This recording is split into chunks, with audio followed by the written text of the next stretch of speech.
What's up? I'm KBHD here, and this is the iPhone 12 and the iPhone 12 Pro. The ones a lot of people have been waiting for, but also the controversial ones a little bit because of this new unboxing experience. But you all know this was coming, Apple knew this was coming. Let's just get right into it. Also, by the way, by the time you see this video, I will have been using and testing these new iPhones for a couple of days now, so I'm into the review process. So definitely make sure you subscribe to be able to see that right away as soon as it comes out. And also, if you're under the shirt, shop.mkbhd.com. But here we have the two new smaller boxes, and we also have some other stuff too that we're gonna get into that's sort of also part of the iPhone 12 story, but we'll get into that in a second. But here you go. This is the new smaller iPhone box everybody's talking about that also other iPhones will start shipping with. And we might as well get inside and see why it's smaller. Let's start with the iPhone 12 product red for this one. And it really is pretty striking visually just to see a box that's like half the volume it normally is because it's half the height. And as you get inside, you can see the phone is right on top, face down. Footprint is basically the whole box with a little bit of padding. So I imagine the Pro Max box will have to be a little bigger, and then maybe the mini box is even smaller. But we might as well get to that plastic peel. It's pretty simple this time. And right away, that is the product red iPhone 12. Looking not actually that red, but I'll get into that in a second. But let's finish the unboxing. We do have the cable here, USB-C to Lightning. The only other stuff in the box is the paperwork, which is all in this little half-sized pamphlets, the product red sheet, the SIM card removal tool, and a single sticker. So just one white sticker with the iPhones now. And that's it. No wall brick, no headphones, just a phone and a cable in a box, basically. All right, let's take a look at the iPhone 12 Pro. Same exact size phone, so same exact size box, just all black now since the Pro phones are all with these dark themes. So the black box with blue accents for the Pacific Blue phone. But yeah, once you get inside, the phone's right up on the top, and the contents of the box are in fact the same. No special fancy colored stickers for the Pro or anything, and no product red sheet, obviously. Just a phone and a cable.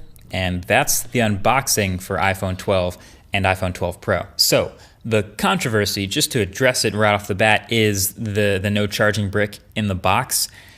Apple's defense of it is it's an environmental benefit, meaning they won't have to ship all these chargers and materials that are just going to end up in landfills anyway because people already own charging bricks.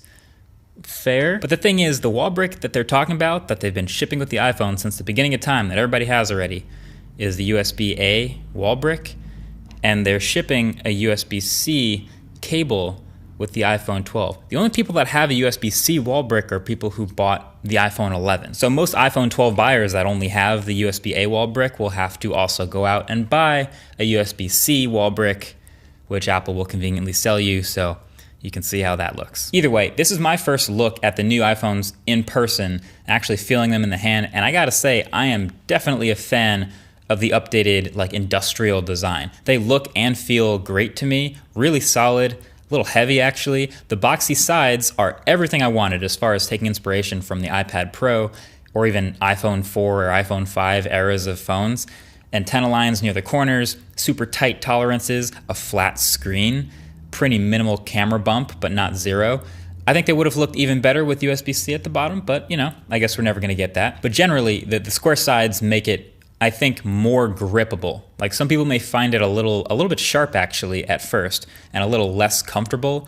But hey, people out here are putting cases on every phone, so I guess I shouldn't look too much into that. But I think it looks nice. It also happens to stand up on its own, so that's pretty sweet. What I will say though, is the iPhone 12 Pro has the glossy stainless steel sides, and the iPhone 12 has the more matte aluminum sides, and I honestly prefer the aluminum sides. Like the fingerprints you catch on stainless steel don't look great.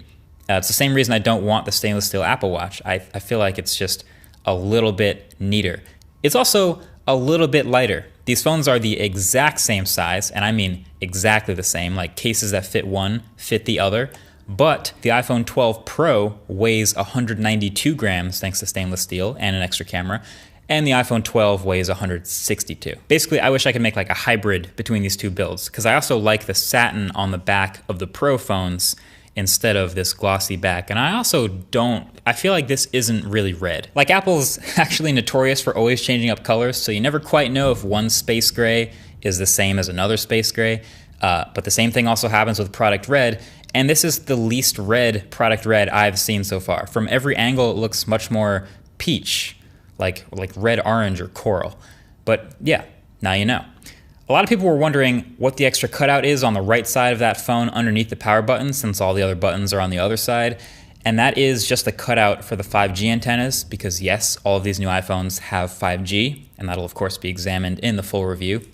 And other than that, I mean, you probably already recognize everything about these phones. It's still looking very much like an iPhone, same notch up at the top, but of course the much better looking OLED display on the iPhone 12 that essentially matches what we've seen on these Pro phones. So these two phones are, as expected, very close to each other in a lot of ways, likely on purpose. And I'll get to the price analysis in the full review video, but I wanted to dive into something a little more that's actually new with these, which is MagSafe. So all these new iPhones now have magnets in the back embedded in the wireless charging coil for compatible accessories. They're calling it MagSafe, so they're bringing the name back. And there is potential for a whole world of new MagSafe accessories that slap onto the back of the phone with magnets, right? Now, I don't know about you, but my first question when I saw this was, okay, that is going to depend entirely on how strong these magnets actually are. So now that we have it, how strong are they and what are they like to use? Well, what better way to visualize what's happening here than some good old-fashioned magnet paper? So this is what happens when you put magnet paper up to an old iPhone 11. There's nothing really here except down here at the bottom, which is actually just the speakers in the bottom of the phone. So when you put the magnet paper on an iPhone 12, boom, you can immediately see these concentric circles and then these lines straight down them for alignment. So anything that's going to work with MagSafe and slap onto the back of the phone and align itself has to line up with these. And I just happen to have some MagSafe accessories here as well. So the most important one, of course, being the MagSafe charger, which is this thin little hockey puck attached to a wire with USB-C at the other end. It's not a super long cable, it's 3 feet, and the puck itself basically resembles like a giant Apple Watch charger. It's flat, it's metal on the outsides, it's white plastic on the inside, and it just slaps onto the back of the phone like this. It's actually pretty much precisely centered over the logo, so it's an easy spot to find, and it's firm. But obviously, since it's just a circle, it doesn't align with those other 3 lines underneath, so it can spin freely, which is kind of neat. And when you get it connected, I believe there's an NFC chip inside that tells the iPhone what accessory it just connected to and plays an animation on the screen accordingly. So when you connect just the MagSafe charger, you get just this little circular MagSafe charging animation, and it's charging at 15 watts. Cool. Then there's accessories, like this MagSafe wallet that they showed. Boom, it has all the corresponding magnets inside to match up with the alignment of the iPhone, and when you connect it, it just kind of snaps onto the back in place. Again, somewhat firmly, but it's not super strong. And then it just plays the appropriate animation, so just to show you it knows what accessory was attached. There's no extra settings or info on the phone, but it just knows. Then same here with this whole MagSafe case. It's a full case that has the magnetic coils inside, and you can see, again, those magnets super clear as day. And when you put it on the phone, the whole screen lights up because it knows a whole case is now on the phone. Now, just in case you're wondering, why would you need a whole MagSafe case? What's the point? So, if you have the iPhone and the MagSafe case, you attach it, shows the animation, realizes the case is on, it's Pacific Blue animation, which is cool for the case. And now you can still attach that puck onto the back of the phone, and you're gonna charge through MagSafe. So it's going through the case. So that's the benefit of the compatible case, and yet still, if you have this little wallet accessory, and throw it on the back here of the case, it still recognizes through the case what accessory is happening. But if I try to charge through the wallet and the case, it actually still magnetizes, but it doesn't charge. So it seems like the limit to how many accessories, I mean, of course the wallet is magnetically shielded because you don't want to have the cards inside get messed up. But even if you put a second thing on the back, I don't think that would be very efficient. So yeah, one layer of having a case on your phone and still using MagSafe, fine, that's good. But yeah, I think that's the limit too. So anyway, my take on MagSafe is it's kind of cool, but not quite as cool as I was hoping, mainly because of the strength of the magnets. It's a little loose. Now we'll see if third-party accessory makers can use stronger magnets in their accessories to better attach to the iPhone. But I was imagining something like a car mount may be coming out where it's just holding it up with magnets. But if you go over a bump, like this magnet's not gonna hold it up. So I'm curious how that goes with accessories you really want to stay attached. But even, look at this. This is the wallet mount, which you'd really want to stay attached. But even with this wallet case, putting it in my pocket, it can easily just pop right off. Just slide right off, and that's your wallet. That's like the one thing you definitely want to for sure stick to the phone the strongest, right? So we'll see. We'll see what this ecosystem brings. Another fun fact though, this is still technically, it's all Qi. It's a Qi wireless charger. So if you have another Android phone with Qi wireless charging, it actually magnetizes to the back and wireless charges many other Android phones. So if you're into that, you can buy Apple's wireless charger and troll Apple and take pictures of your Android phone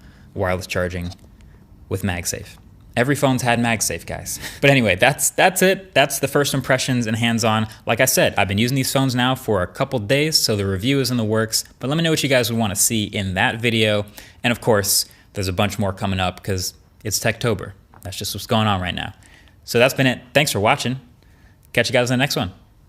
Peace.